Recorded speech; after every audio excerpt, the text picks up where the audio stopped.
turabahaye ikaze muri ca gice ca kabiri ca ya témoignage twari twabemereye.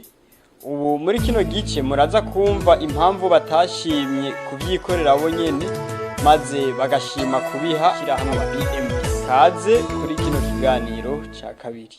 Uri umuntu w'umuhumure, ibintu byo gutunganya ibintu vyinshi urabimenyereye, eka kandi ubifisemwo n'uburambe.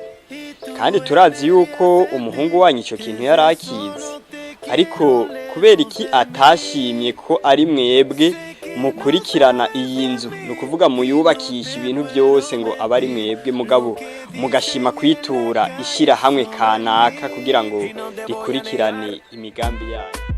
Hanze kenshi barashobora kurungika amafaranga bayarungice bakagira kugira ngo bayahe umuryango kugira ngo bikwirikiranire hafi, ukazusanga umuryango nawe uciye wonona ivyokozwe, ugasanga amafaranga baguma barungika batabereka ivyakozwe.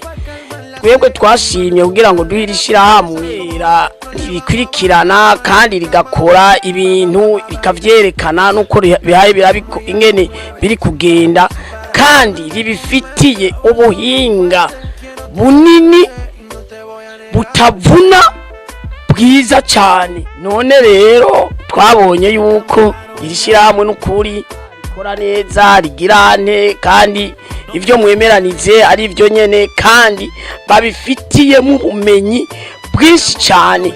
N'ivyo twemeranize byinshi nasanze bafise ibintu bakora birenze n'ivyo twumvikanye, nasanze babirengeze kuvyo twumvikanye.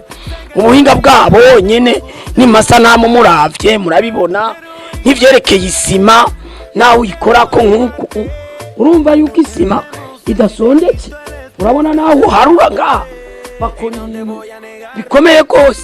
Kenshi umuryango waye ibintu by'amafaranga, hari igihe uca uguma wikorera ivyabo, niwerekane ingene ibintu biri kugenda, niwerekana amasanamu, niwerekana ibikorwa ingene ho bigeze. Ico catumye twiyumvira abafitiye ubumenyi bwavyo, ico gituma twatumye tubaha iki gikorwa bagikore.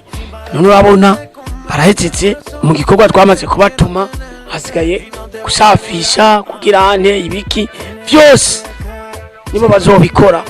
N'uri hanze, n'uri hirya y'igihugu, n'uri ngaha mu gihugu, yamakurikirana aya makuru azorabe irishira hamwe kugira ngo arikurikiraneho riri ngaha i Bujumbura.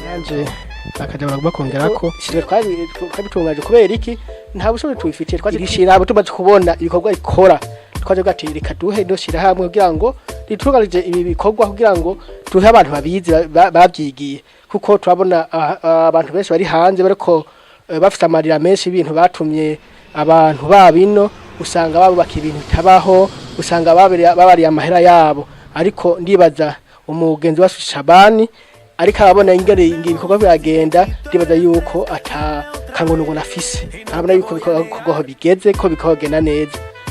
Nivyo twagomba dushimira ishira hamwe yuko yobandanya. Turakengurukiye cyane bano bashitsi bacu bari baje kutugendera ngaha, dusanzwe turiko turabarangurira imirimo yabo, mukaba mwumvise yuko bakenguruka cyane ku bikorwa turiko turabarangurira.